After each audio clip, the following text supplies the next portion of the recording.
Failure has a way of wounding more than our plans. It wounds our perception of ourselves. When something we invested time, identity, and hope into collapses, the pain is not limited to the outcome. It quietly questions our competence, our judgment, even our worth. And because that experience is so deeply uncomfortable, most of us develop a reflex. We try to move past it too quickly. We say it doesn't matter. We tell ourselves everything happens for a reason. We distract ourselves with the next goal before we've understood the last loss. But healing does not begin when the event ends. Healing begins when honesty begins. There is a psychological cost to pretending we are unaffected. What we suppress does not disappear, it settles into our thinking patterns. It becomes hesitation the next time we try. It becomes anxiety when we face a similar opportunity. It becomes the quiet voice that says, don't risk too much, remember what happened last time. In this way, unprocessed failure continues to live within us long after the moment has passed. Acceptance, then, is not an act of surrender, it is an act of intellectual clarity. It is the willingness to describe reality without distortion. To say this mattered to me and losing it hurt. Not dramatically, not theatrically, just truthfully. Pain acknowledged is pain that can evolve. Pain denied is pain that lingers. Philosophically, much of human suffering comes not from events themselves, but from our resistance to them.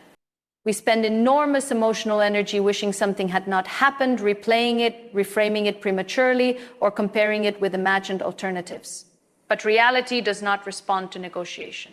The past does not change because we refuse to look at it directly.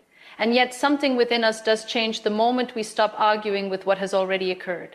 Acceptance creates psychological space.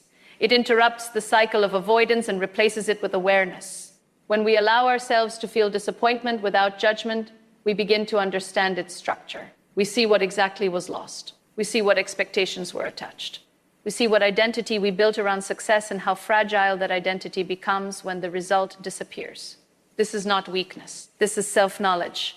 In fact, strength often begins where illusion ends. When individuals avoid emotional truth, they remain stuck in reaction. When they confront it, they move toward reflection. And reflection transforms failure from a personal verdict into an experience that can be studied. This is when maturity develops in the transition from this should not have happened to this did happen, and I want to understand its impact. As Muniba Mazari has often conveyed through her lived experience, resilience is not about denying pain, it is about allowing pain to refine perception.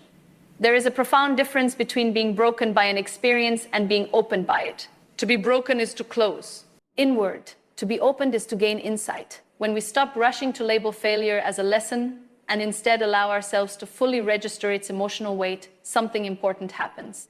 We reconnect with our humanity. We recognize that disappointment is not a flaw, it is evidence of investment. Only those who care deeply are wounded deeply. And caring deeply is not something to regret. From a psychological perspective, acceptance stabilizes identity. It prevents us from defining ourselves solely by outcomes. It reminds us that while an effort may fail, the individual who made the effort remains capable of growth.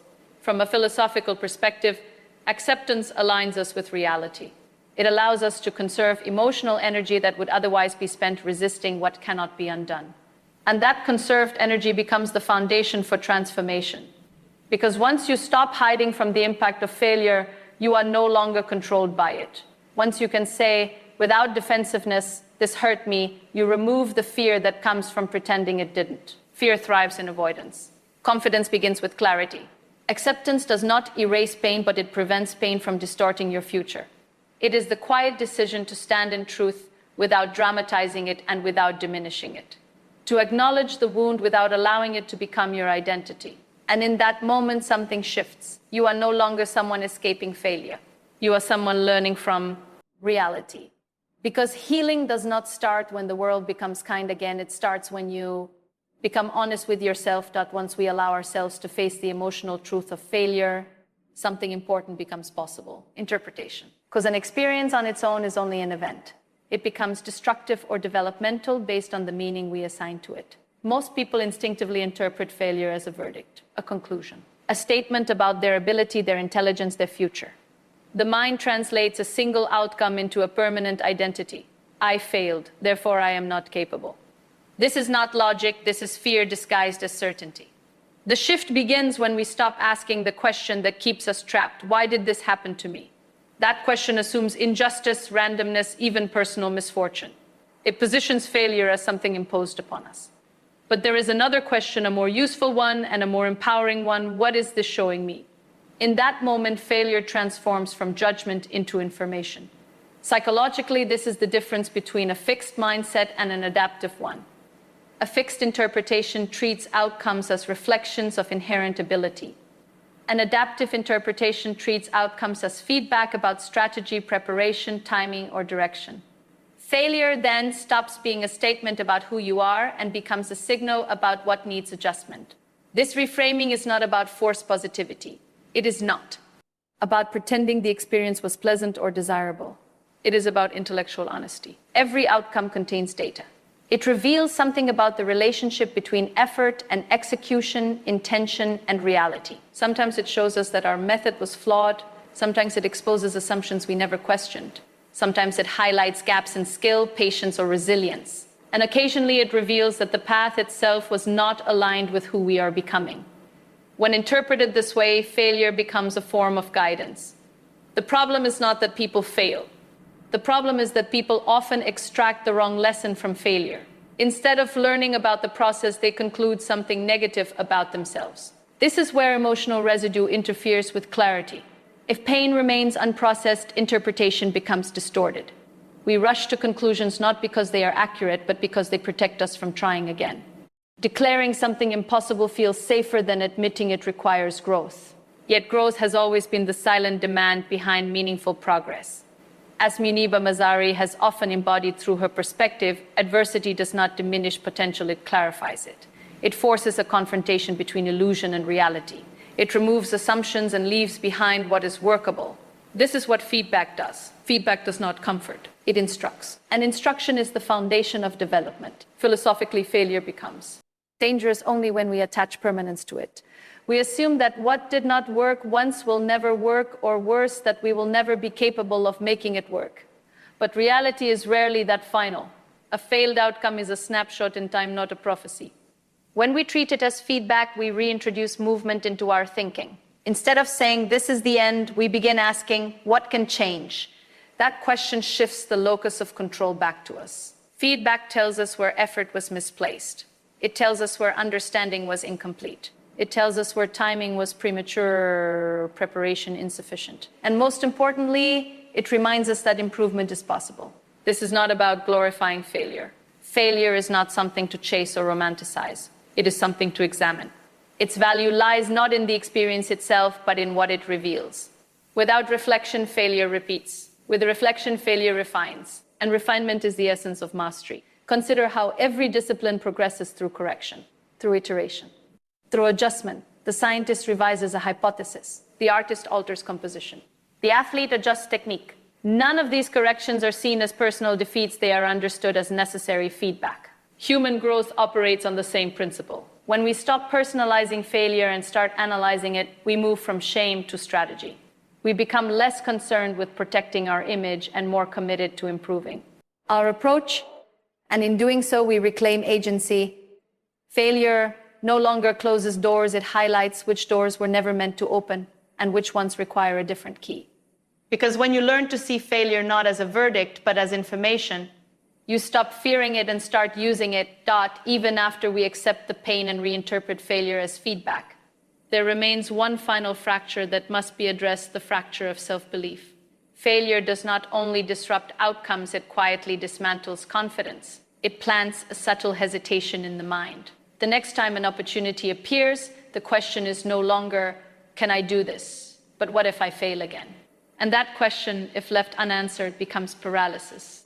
Confidence is often misunderstood as a personality trait, something you either have or you don't. But psychologically, confidence is not an inherent quality. It is an accumulated memory. It is built from repeated evidence that your actions can influence outcomes. When failure occurs, that evidence is shaken. And here lies the essential truth. Confidence does not return through reassurance, it returns through action. Waiting to feel ready is an understandable impulse, but it is rarely effective. Readiness is not a prerequisite for movement, it is often the result of movement. When we postpone action until fear disappears, we unknowingly allow fear to define the boundaries of our lives. Healing, therefore, requires participation, not dramatic leaps, not grand gestures.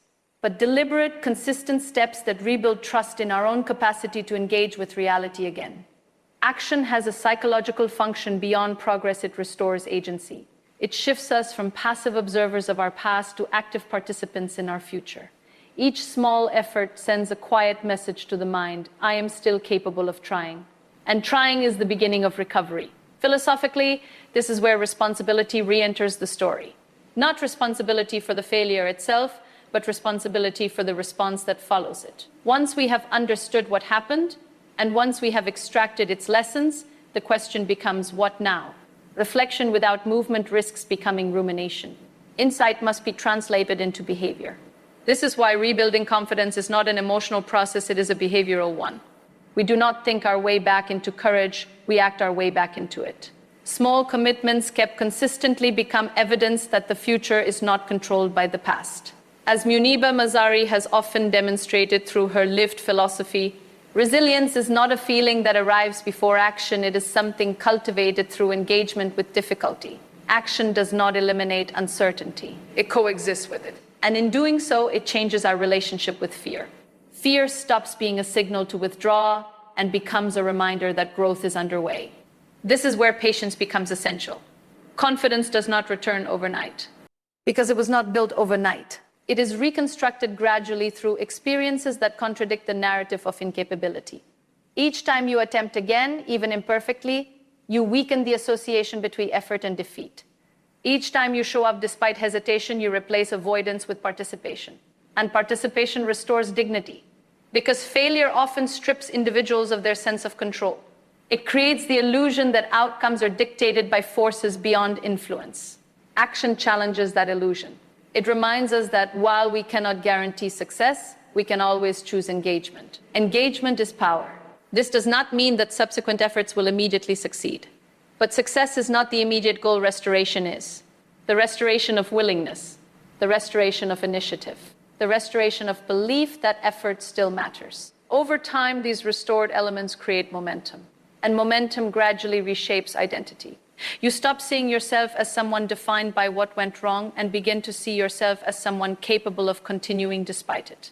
This shift is subtle but profound, because when identity changes, behavior follows naturally. Effort becomes less about proving worth and more about expressing growth. In this way, action completes the healing process. Acceptance stabilizes the emotional foundation. Reflection provides understanding, but action rebuilds trust. Trust in the possibility of progress. Trust in your capacity to adapt. Trust in your willingness to try again. Without action, healing remains theoretical. With action, healing becomes lived experience. And that is where transformation truly takes place, not in what you feel, but in what you choose to do despite what you feel. Because confidence is not restored when fear disappears, it is restored when you move forward anyway.